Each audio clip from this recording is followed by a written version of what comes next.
Okay, magandang araw po sa lahat mga boss. Poblacion East Santa Ignacia Project part 2. So ayan na, ito pa yung barracks nila.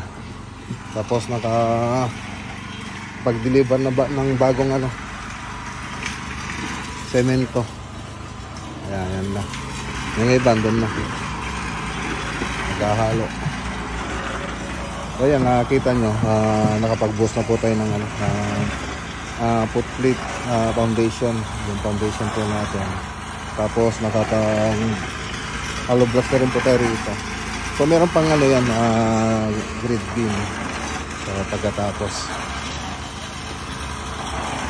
So yan muna yung mga update dito sa Santa Ignacia Project.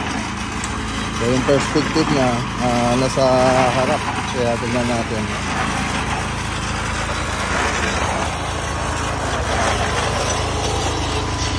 Yung perspective mo nasa 150 square meter, 3 bedrooms, halo-halos na sila.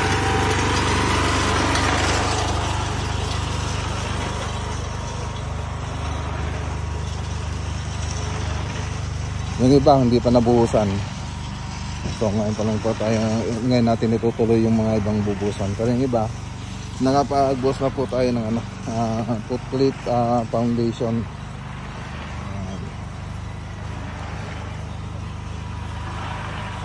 Okay, so yan lang naman yung update dito sa Santa Ignacia. Magandang araw po sa inyo lahat at God bless.